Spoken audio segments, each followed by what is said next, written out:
Hello everyone, and welcome to a brand new series where I'll be exploring and showcasing game environments in in-depth detail. In this video, we'll be exploring the Midwich Elementary School from the original Silent Hill game that will cover lore and talk about any symbolic meanings along the way. It'll be a room-to-room look around to see anything and everything of interest as we delve deep into the tortured mind of a powerful and angry child. For this purpose, I've cleared out most enemies, unlocked doors, and completed puzzles to make our time within this nightmare world easier to traverse. As we dive into some of the lore, it is important to note that these are my own theories and interpretations and not absolute fact, as many of Silent Hill's events are often left unexplained or ambiguous. And if you do enjoy this video and want to see more, leave a like and subscribe, that way you can stay up to date on all future videos I put up.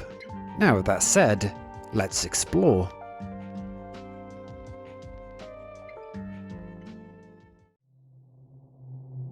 So before heading over to Midwich, we'll first journey down this alley, where Harry is in pursuit of his adopted daughter. This is the first location where we transition into the other world, and is a good starting point to see some of the key themes that will continue to appear throughout the game. The reason Silent Hill is in this nightmarish state, which alternates between the fog world, the night, and the other world, is that they are projections from the subconscious mind of Alessa Gillespie, who's a 14-year-old comatose burn victim who survived her mother's ritual immolation at the age of 7. These worlds reflect Alessa's physical and emotional state, such as fear and anger, as well as her memories. Examples can be found during the initial journey through parts of old Silent Hill before even arriving at the school. Alessa's dislike of dogs is further seen beyond her manifestation of the Groaners, as there are several places where these animals appear to have been brutally killed.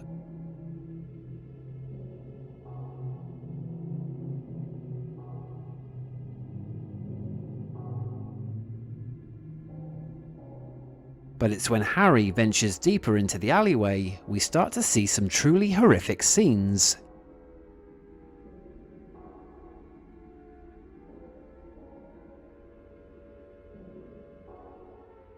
An abandoned wheelchair with its spinning wheel sets up the tone of unease that will continue through the game, and is an object that will be referenced many more times. Further on is a hospital gurney, with the shape of a human body visible underneath the blood-stained sheets. The blood appears to be centered around the abdomen, possibly hinting toward Alessa, knowing that she will die giving birth to the Order's evil god. Both wheelchair and gurney reflect Alessa's current condition, as while her spirit form wanders freely around Silent Hill, her corporeal form remains in the hospital. Continuing along the passage, we'll also see this recurring backdrop whenever Harry enters the other world. Main themes such as blood, decaying objects, rusty metal, and dead bodies all reflect the current state of mind of Alessa. This passage finishes at a dead end, where a rotting corpse is discovered hanging on a line of barbed wire, and will be the first of many seen. Who these people were when they were alive, and why they are seen in this way, is only left open to different theories, as there are no definitive answers. Now approaching the front of Midwich Elementary School, it's best to mention how this video is structured. As we go into the lobby on the first floor, we'll start moving room by room going clockwise, then anti-clockwise on the second floor, before going up to the roof, then finally the basement. And in each room, we'll switch from what I'll refer to as the normal world for simplicity into the other world, so we can study both versions. Starting in the lobby of the normal world, I'll move Harry around the room so you can see it in its entirety. Now that Harry has made it into the school, his search for Cheryl begins, and he'll refuse to leave until she's found. This lobby appears to be plain, with nothing of particular interest to really point out, other than the large map of the US that is likely meant to draw Harry's attention to the school map already collected nearby. Switching over to the other world, the lobby's floor changes into a metal walkway which surrounds 3 human-sized cages that hang above a bottomless void.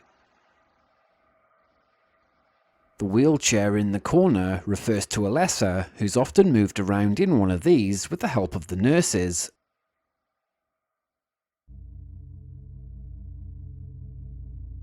Strewn across the walkway are bloody pill bottles that further reflects on Alessa's hospital condition.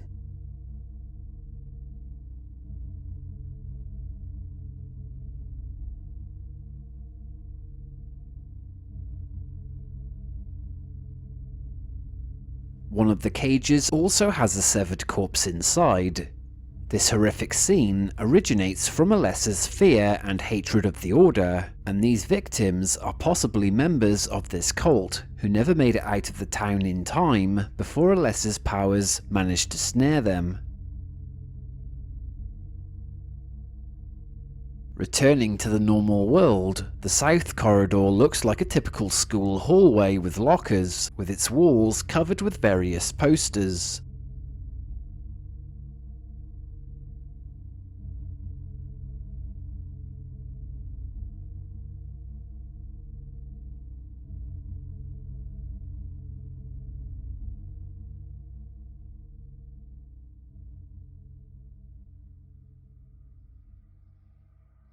This corridor also has a unique area at one end where the reception area is.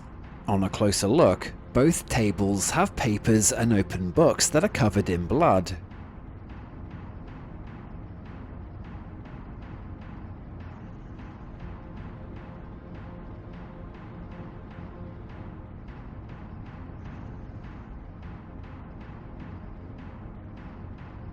One of these books even has a partial bloody handprint the size of a child's. These are clues to several puzzle events designed by Alessa to slow down Harry's search and give her enough time to complete the Seal of Metatron, which is a mark that she needs to complete in the school before anyone can find her.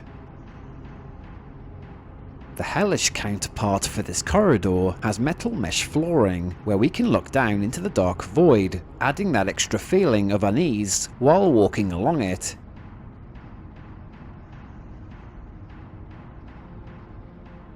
The lockers and posters are replaced with benches, while the walls appear to be covered in grime and blood stains. And the reception area has disappeared, only to put more emphasis on the door that Harry has to go through to continue his search for Cheryl. But before we head into that general direction, I'll complete the walk around of this passage and first make a detour into 2 other areas.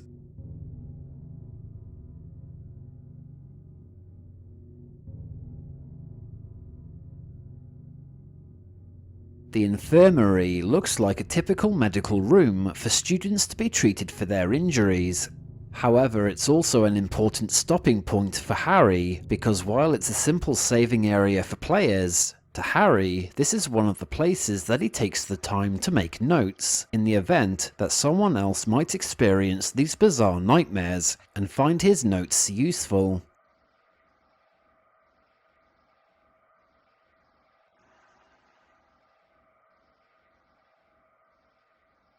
When this world switches, the infirmary still has the bed and medical cabinet, but is now more filthy.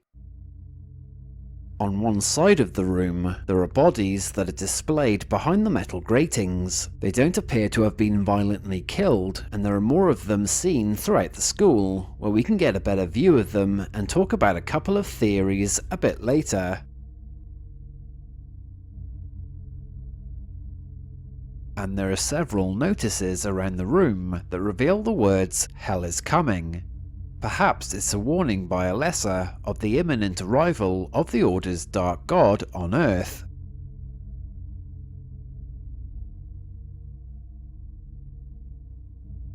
To the centre of the school, we now head into the courtyard, and though this area may seem to be insignificant, this location is the place that Alessa has chosen to place one of her marks.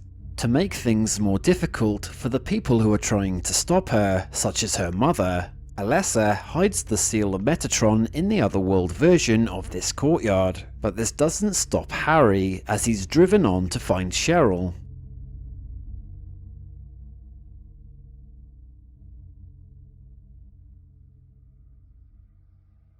The entrance to the other world is through this tower door, something that would initially be locked until Harry can complete the puzzles.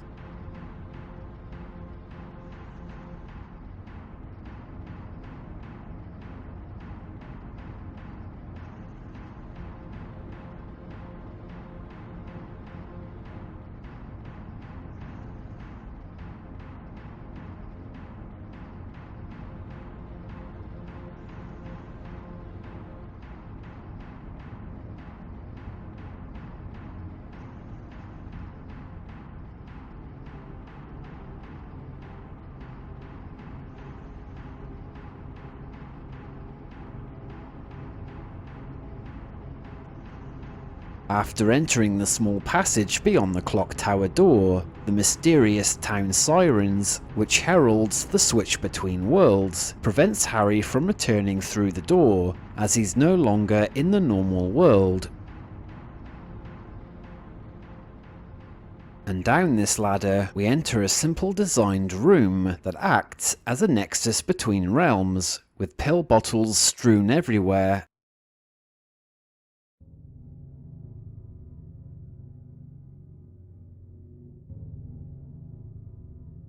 And a sign that reads "Keep Out" shown above the exit. That's now the only way out.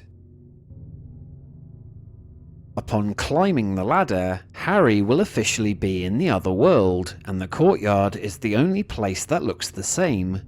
However, the snow has now changed to rain, and walking to the central area, we can find the seal of Metatron marked on the ground.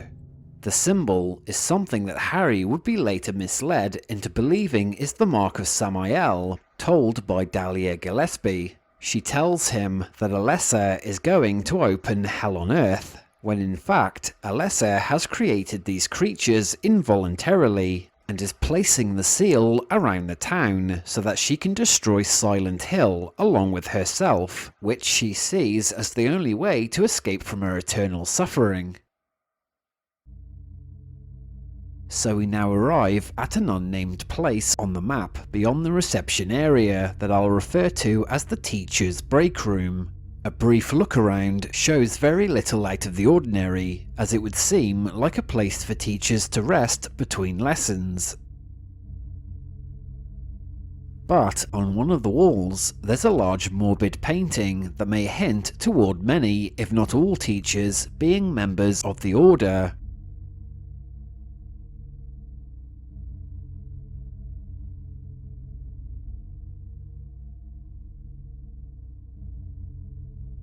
One theory as to why Harry sees these particular type of bodies displayed in the other world is that Alessa may have seen this unsettling imagery at some point that left a dark impression on her to manifest on the walls all over the school, including this doorway that becomes Harry's only way through to the rest of the building. Switching over, the two bodies from the picture are now seen in the flesh either side of the blood-stained door.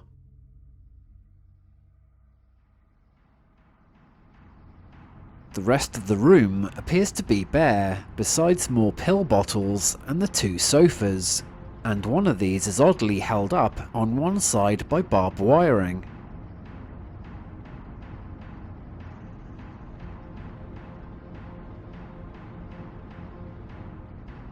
A quick look at the map, and we can see that the West Wing corridor is linked to several adjoining rooms, which we'll check out in a south-northerly direction once we're done in this corridor.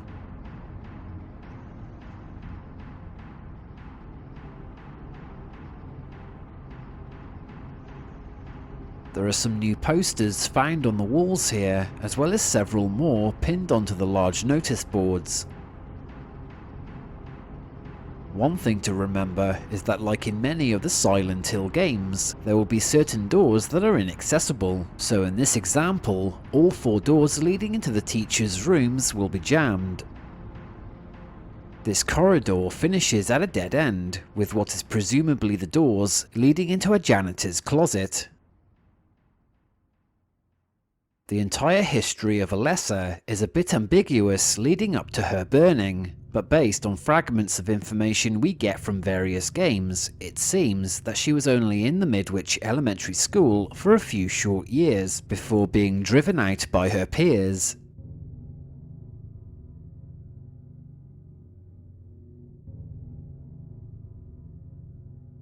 As her powers grew, the other kids and teachers began to fear and hate her. Her mother, Dahlia, one of the cult leaders, would have then moved Alessa to the Hope House orphanage outside of town, where she would eventually meet Claudia Wolf and Walter Sullivan, 2 characters that would go on to become important plot-driven figures in separate games.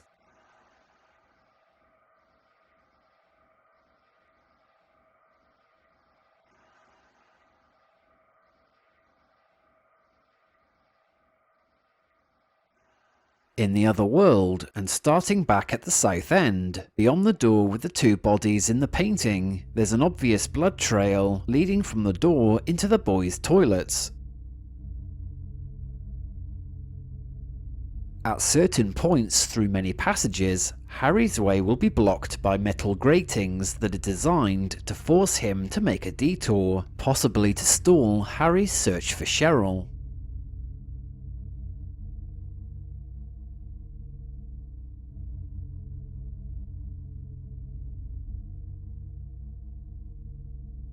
When reaching the dead end of the corridor, we can see more of Alessa's work. Beyond this grating is a slab of human meat on the floor.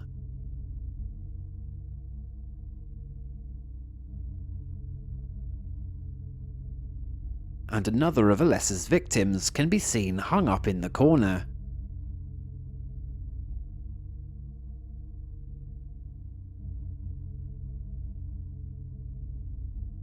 Inside the girls' toilets, there's nothing that looks out of the ordinary.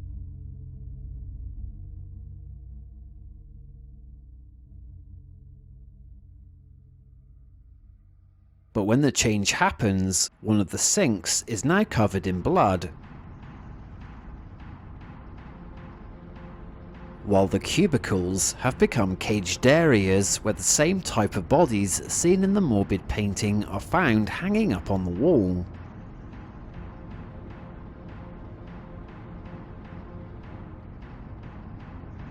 Next door, the boys' toilets also appear to be normal, with no sign that anything is hidden behind the closed cubicle doors that might jump out at Harry. Recalling the blood trail in the corridor leading up to the boys' toilets, we now enter the room to find a solitary sink by the side and the bloody trail ending at the only cubicle door. What's revealed beyond it is another one of Alessa's possible victims hung up by barbed wire and duct tape and attached to some hospital IV drips.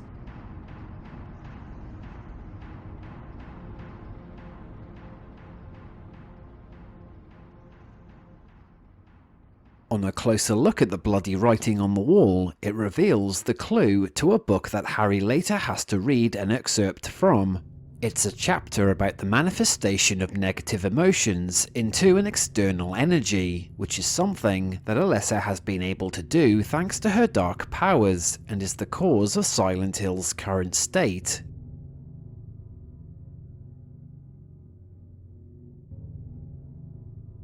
Both South and North teachers' rooms are inaccessible in the normal world and can only be entered from the other world. The South teachers' room is largely empty, except for the line of lockers, where some of the bloody doors may suggest something dead is hidden inside, and something we'll see a bit later when we get to the second floor. Other than this, there are chains hanging from the ceiling with hooks.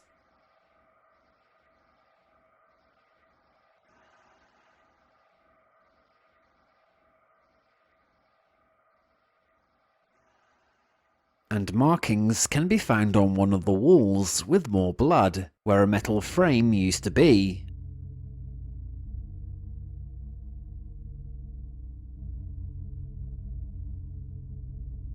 In the North Teacher's Room, the area is more filled out with things like bloody chairs,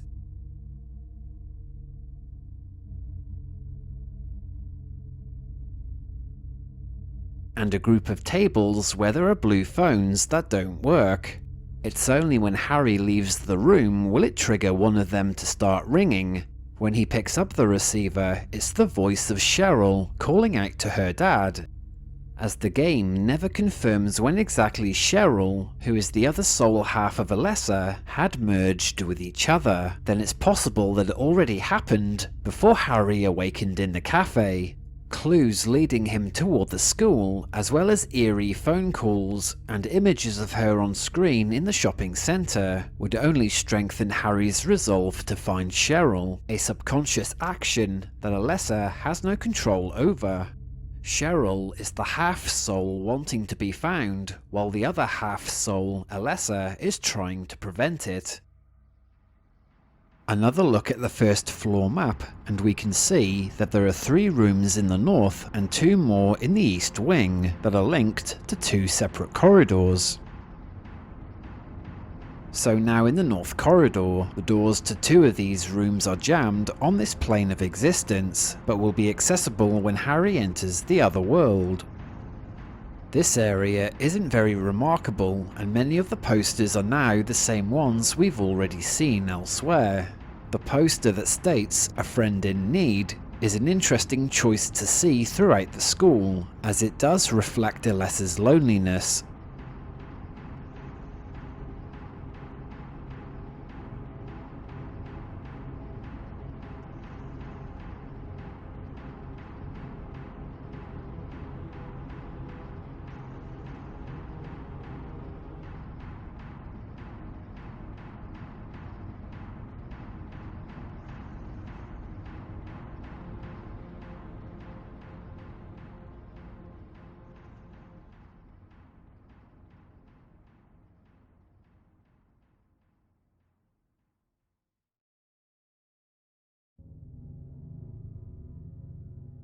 The first room in this area that Harry can enter from the other world is the storage room. It's a small and claustrophobic environment that has a few things to see. There are several rusty mortuary-looking tables, with straps to tie down any one of Alessa's unwilling victims. There are also toy blocks on the tables, and dolls that hang on the wire mesh that she used to play with. One of these dolls has even had its head removed, another reflection of the angry state of mind of Alessa. Behind the wire mesh are 2 more covered bodies, resting here like the ones seen in the morbid painting. A closer look at them here reveals that they appear to be wearing some kind of straitjacket with their arms crossed, and have had their faces covered.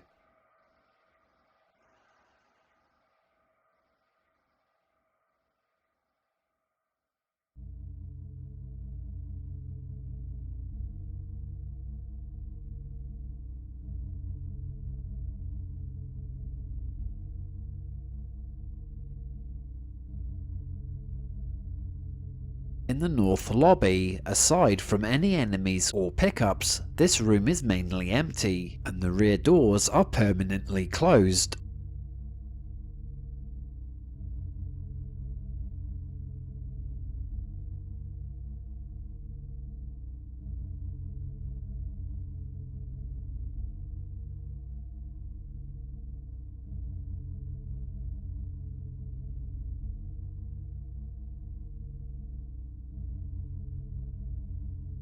But when Harry enters the Otherworld North lobby, this area becomes one of the most disturbing places to visit in the whole game. There are wooden benches that are positioned to seemingly face the spinning fans, like there's some kind of horror show.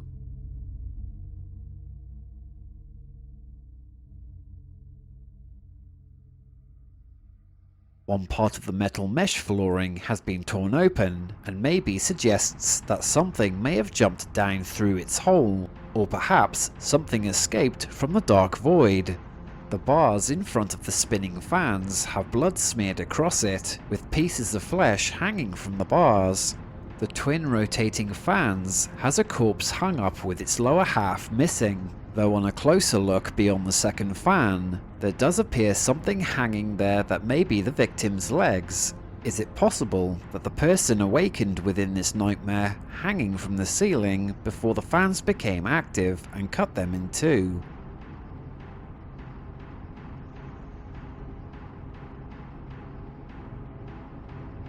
The hellish version of the school hall is the only way that Harry can enter it.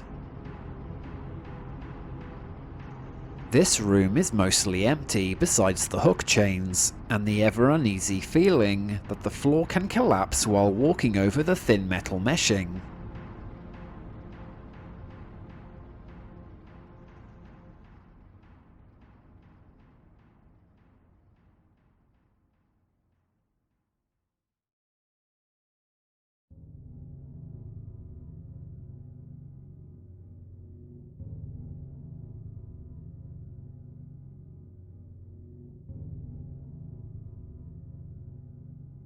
Now entering the east wing corridor, with the exception of the door into the hall being jammed, the remaining ones can be entered. But before that, we'll complete our walk down this corridor. The one big difference with these boards are that children's drawings are pinned on the wall, with some of them appearing a little more unusual, like this strange face with a gaping mouth and no eyes.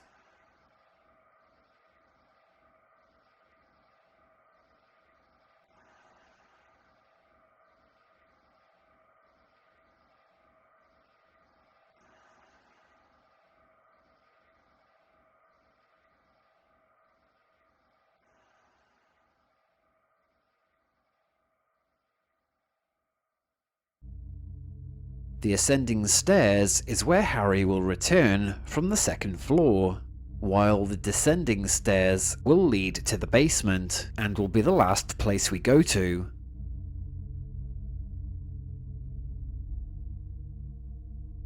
Back to the other world, the corridor is once again divided by metal gratings to slow Harry's progression.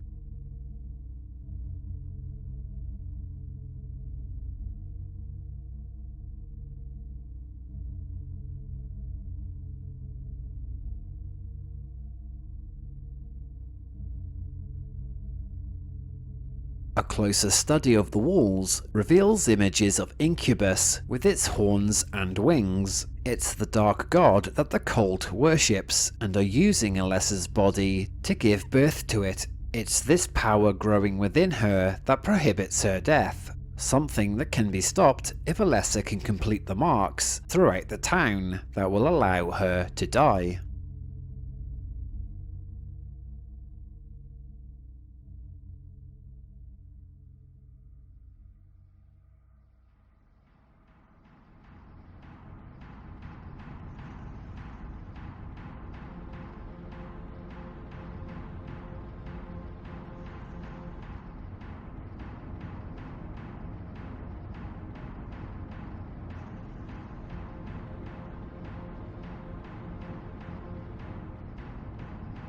The northern classroom is filled with pictures on the walls, such as educational images, as well as various child drawings, while most of the room is filled with tables.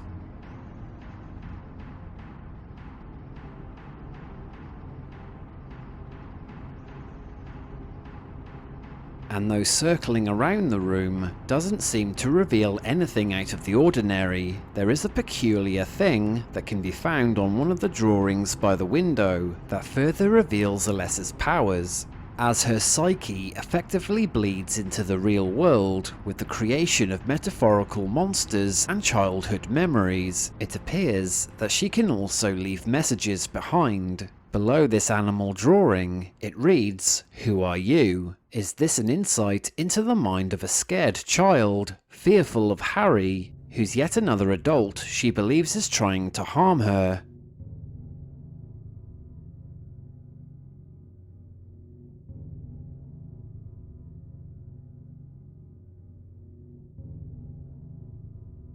The Otherworld classroom has the same copy and pasted line of lockers.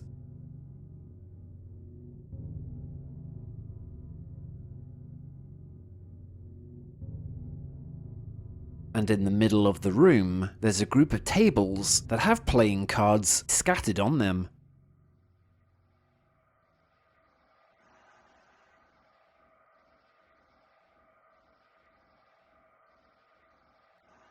And near to the tables are several chairs with one of the seats covered in blood.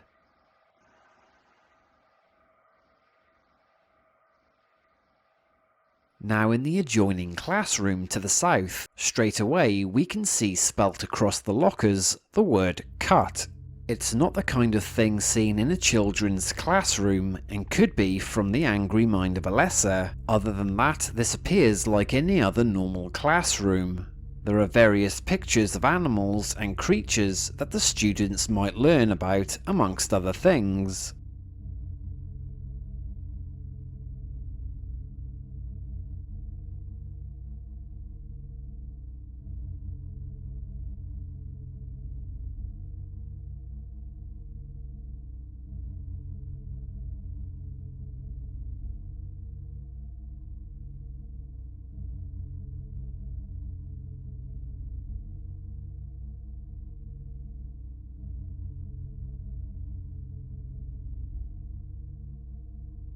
And the final room switch reveals a largely empty chamber with a group of chairs scattered around the place.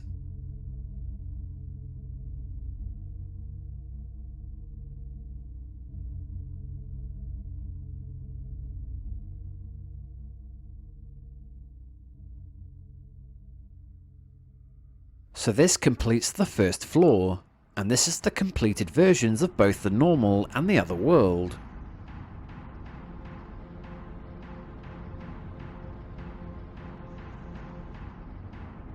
Now we'll make our way to the second floor.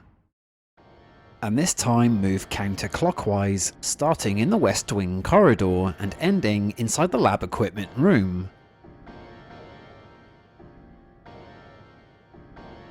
So here we start by these other set of steps that head up to the roof. Now at this point, we have seen most of the game assets for these passages, from the various posters to the child drawings on the boards, so I'll just get Harry to do a quick walk along the entire passage.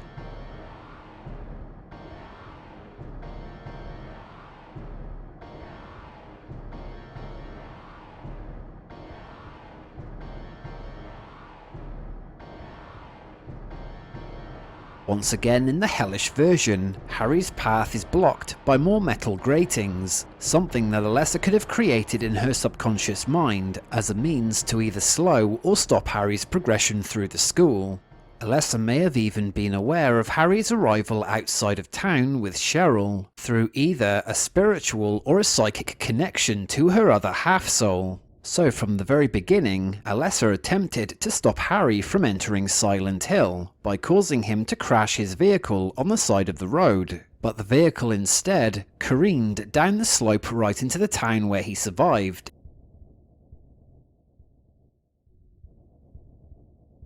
Inside the first of the two West Wing classrooms, there are numerous child drawings on various topics as well as posters depicting nature. But there is one drawing of particular interest that can be found on the wall by the windows.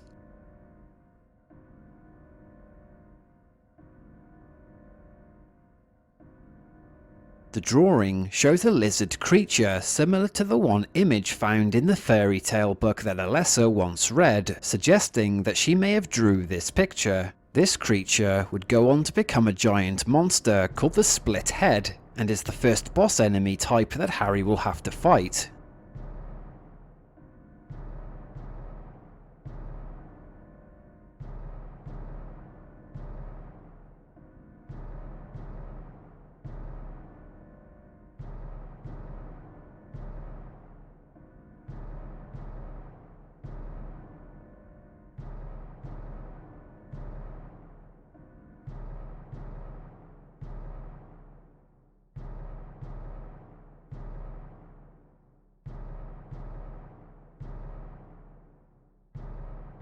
In the other world, straight away we can find a pair of empty metal frames for Alessa's next victims to be placed in, the same types of frames that were seemingly removed from the bloody wall on one of the teacher's rooms on the first floor, and with the addition of the bloody chairs and the hook chains, this room, like so many others in this world, conveys this constant message of pain and torture that would often remind us of such pain that Alessa herself is perpetually in, being trapped in a burnt physical body unable to die.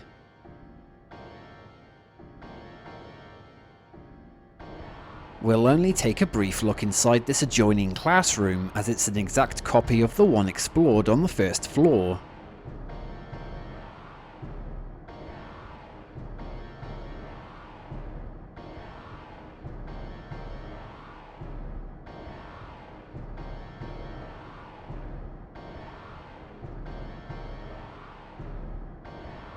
And when Harry makes it into Alessa's hell, there are more of the same objects we've already seen before.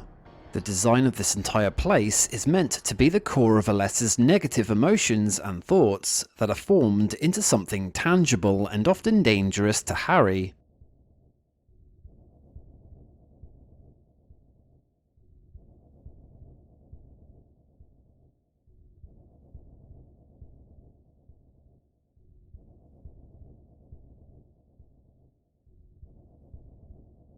Now both of the second floor toilets appear to be copy and pasted rooms of the ones from the first floor, but there is a unique event that happens within the boys' toilets when Harry first enters.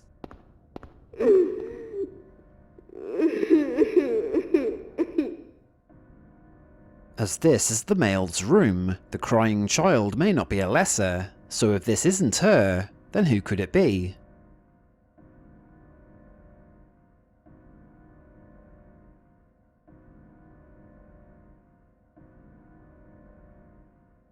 As for the other world's male toilets, it's similar to the females, with the additional pill bottles on the floor and the notice signs warning that hell is coming.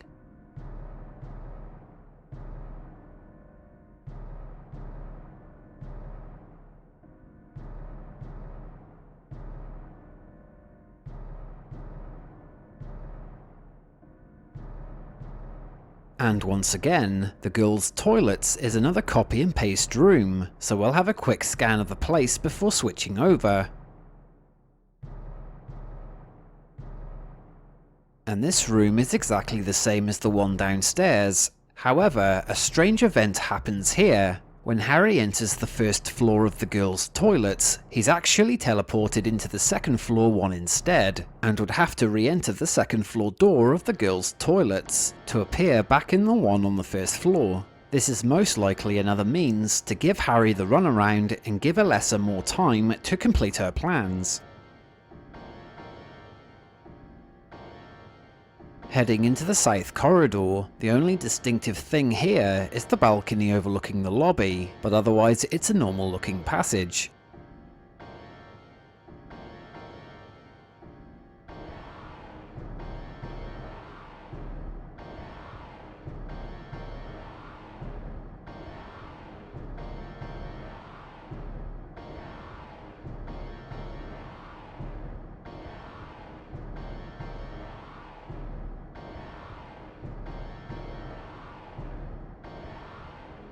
However, when Harry arrives in this corridor later, the balcony will be replaced with steel mesh, where parts of it appear to have been torn open. Above the horrific scenery in the main lobby, there are more cages, and another covered body can be seen.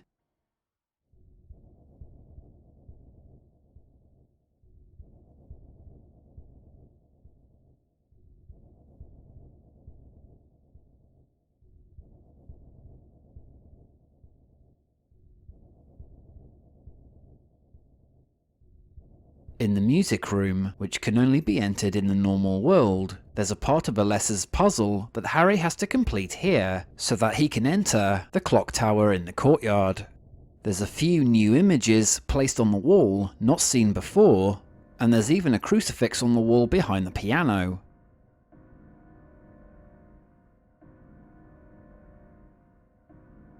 The piano itself is the object used for the puzzle. A closer look at the keys reveals the bloody stains of the clue to which ones Harry has to press.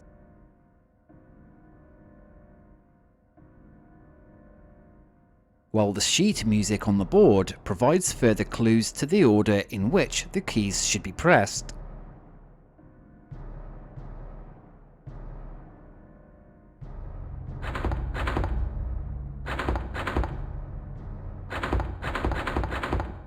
Within the locker room, we can hear noises coming from somewhere close by.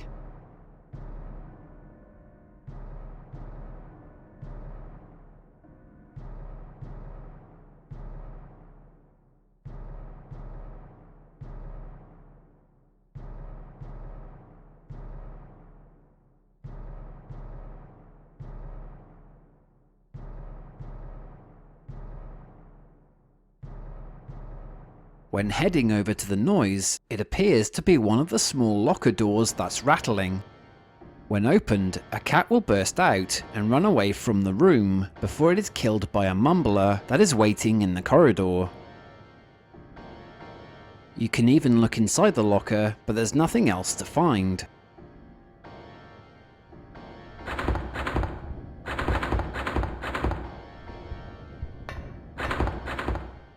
The same noise occurs from the same locker in the other world, and checking out a few of the lockers along the way reveal nothing useful.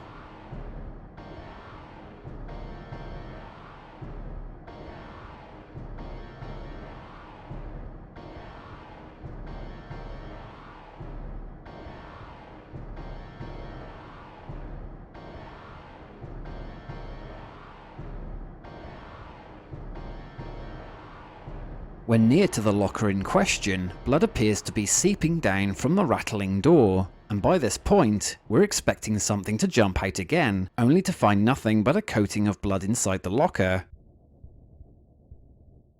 But this is actually a hoax to set up the real jump scare. When Harry walks back, one of the big locker doors bursts open and a body falls out of it.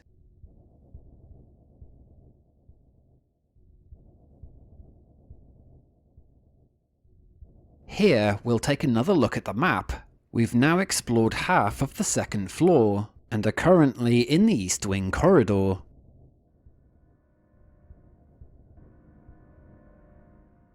We'll go this way first, and start by the stairs.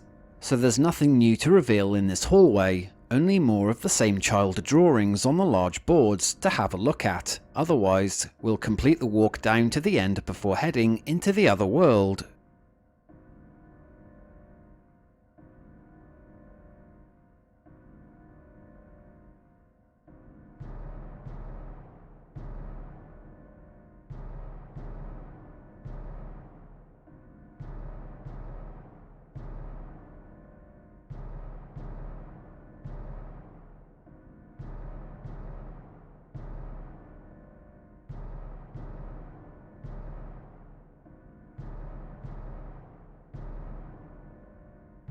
Next to the stairway, we can just about see another of Alessa's sickly human displays. What's unknown is whether or not these bodies were placed as a warning for Harry to turn back and leave town, or if they were in their place of punishment and Harry merely discovered them in passing.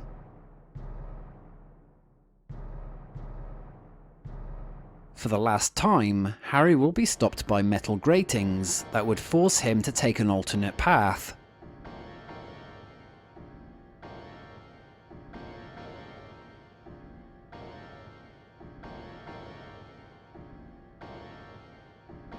In the nearby classroom, this location is another one of the copy and pasted rooms that we've already seen on the first floor.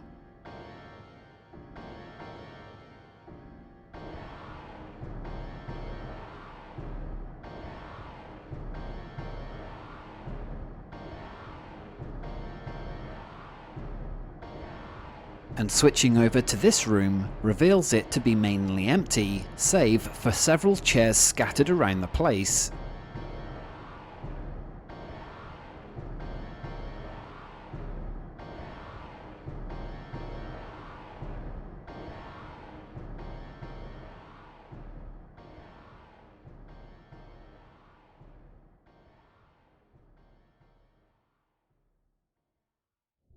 and the adjoining classroom is the final room of learning. And there isn't anything here that feels amiss, as we can see looking around this classroom.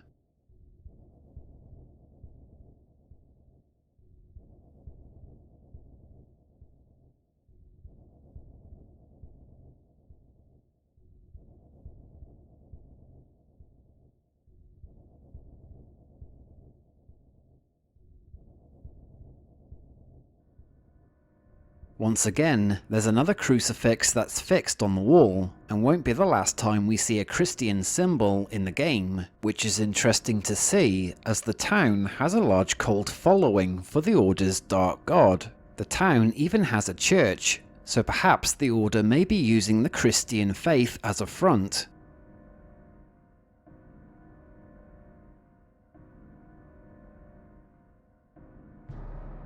And as seen in the other classrooms, there are portraits above the chalkboard showing individuals of some importance.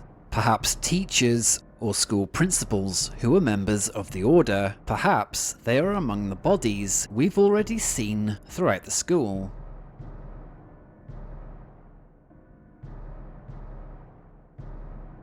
And the otherworld classroom has more bloody chairs scattered around the area, and with more hook chains coming from the ceiling, making it all appear like some kind of torture chamber.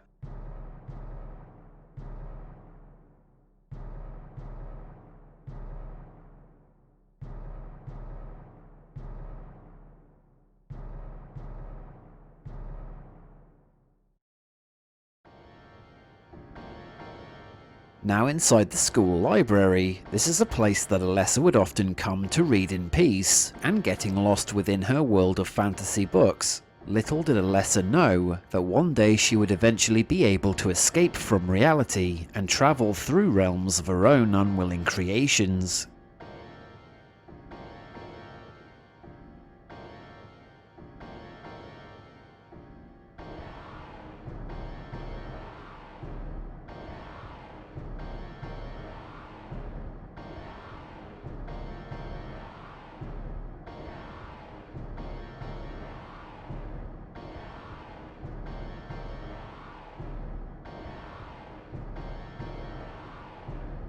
And in the hellish library, there are some large tables and bloody books strewn on the floor and some more on the shelves.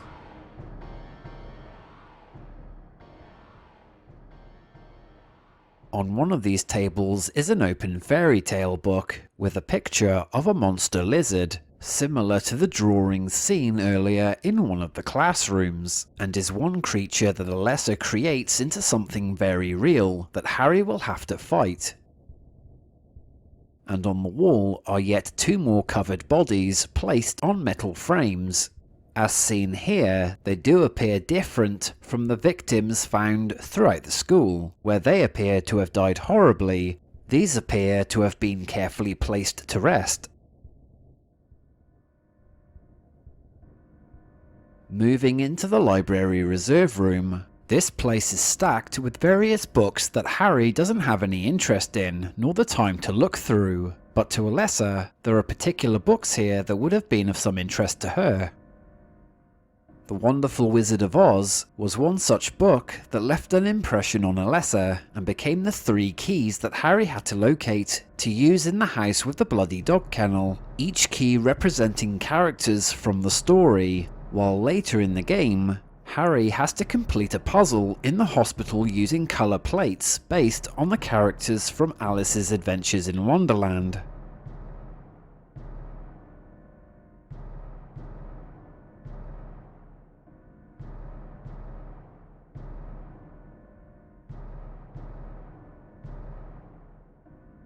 In the Otherworld version of the library reserve room, it appears to have similar things seen from the main library area, like the large table, strewn books, and more bodies on the wall.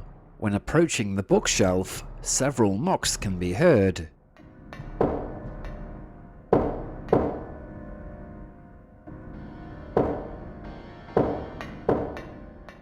Leaving the player to ponder who or what that was.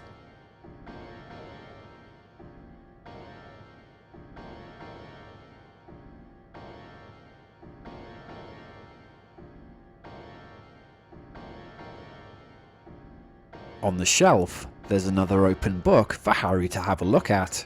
The one topic in focus is about the manifestation of negative energy into physical objects, something that we've been seeing so far in the town and school because of Alessa's powers. And in the North Corridor, again nothing new here that's worth mentioning, so I'll have a brief scan of the area and walk to the far end of the passage before heading into the next world.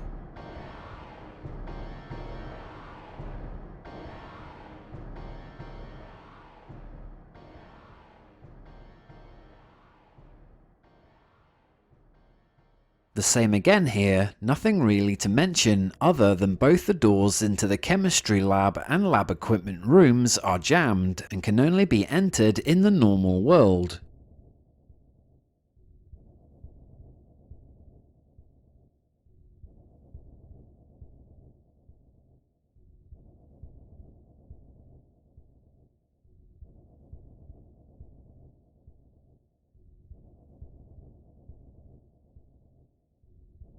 The first room we'll enter is the chemistry lab.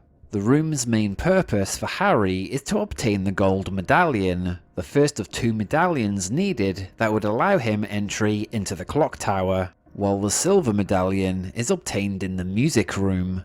The item in question here was held in a statue hand that was clutching the gold medallion before Harry found the solution to free it.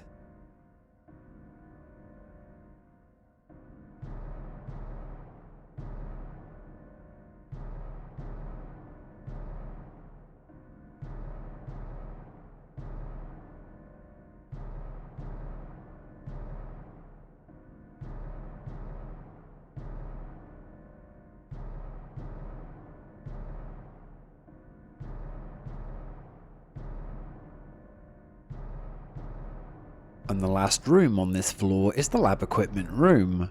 As the name states, the room holds various equipment for scientific experiments, as well as a number of chemicals. One of these is collected by Harry to use on the hand statue in the lab to dissolve it and obtain the gold medallion. These puzzles seem to help Alessa as it slows Harry down from finding his daughter while she completes the mark.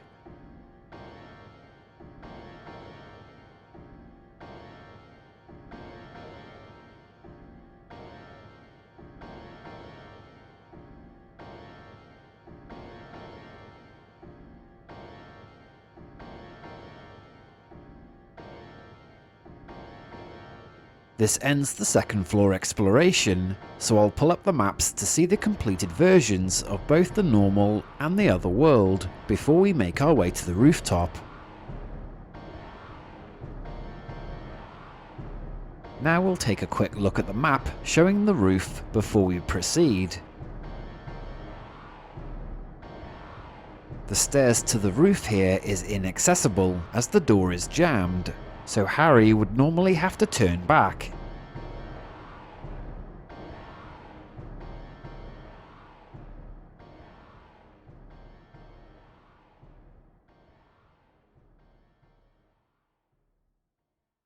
However, in the other world, Harry is able to exit to the roof. There are some wheelchairs resting behind the meshing that once again alludes to Alessa's condition.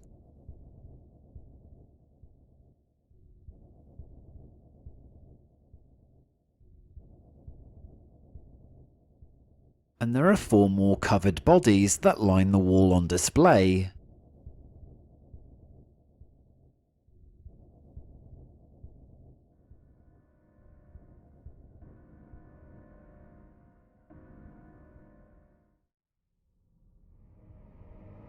On the roof, there are 2 more seals of Metatron marked on separate walls, meaning that Alessa has recently been here. She's ahead of Harry in the race against time, and is 1 step closer to her ultimate goal.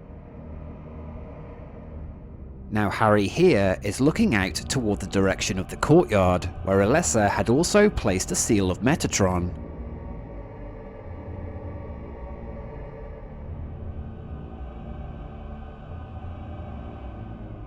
and the bloodstains close to the drainage area is meant to move Harry's attention toward a key that's hanging in the drain pipe, which he can later recover on the ground level.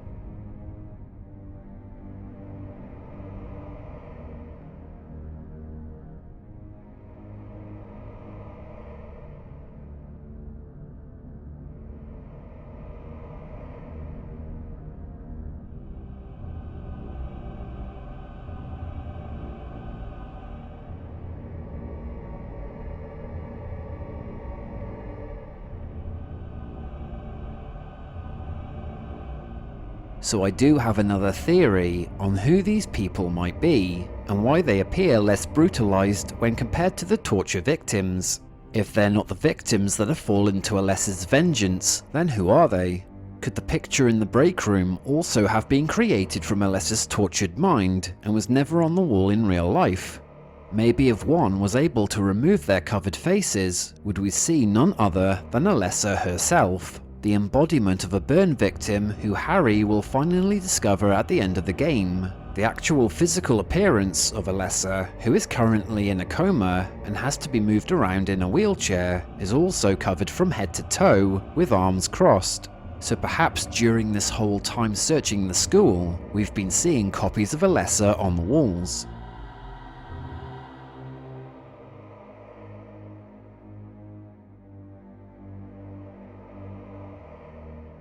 We now head down into the basement, starting in the passage by the stairs.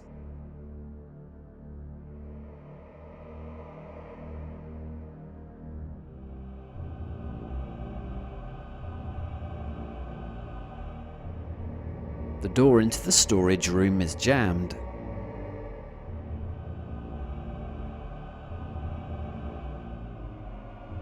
And there's nothing to discover in the janitor's closet. But when Harry switches worlds, once again, we are surrounded by reminders of Alessa, the pill bottles on the floor, the covered bodies on the wall, and the two rusty mortuary tables continue to remind us of her current hospital condition.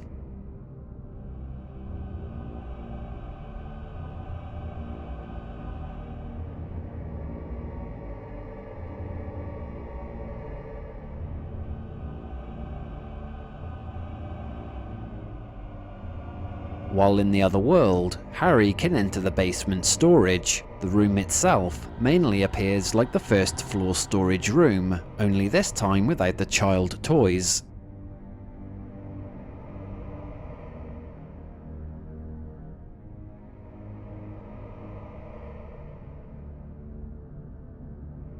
And the last room to see in the normal world is the boiler room. There are two large boilers, notices on the walls, and a bunch of pipes that are connected to several valves. The loud noises that comes from the old machinery, like this, may have been heard often resonating through the corridors by children, who may have made up stories about it sounding like a monster growling.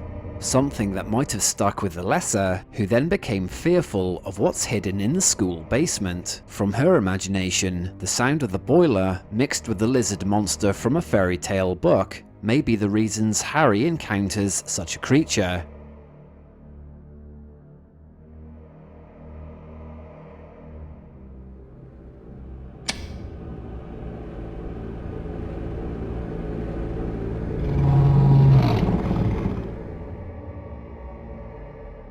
The room changes into a valve puzzle room, and Harry's final challenge. There are two covered bodies, or two Alessas, seen behind the meshing either side of the now open passage that ends at an elevator.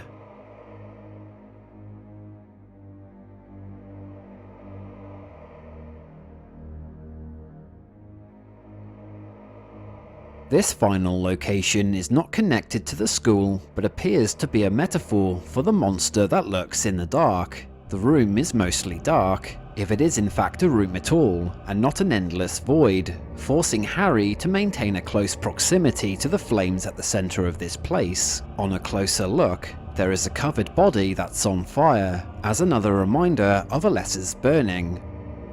At this point, Alessa has finished her work in the school, but based on her brief ghostly appearance seen in the boiler room after the boss battle, she may have stayed to watch to ensure Harry was killed by the split head.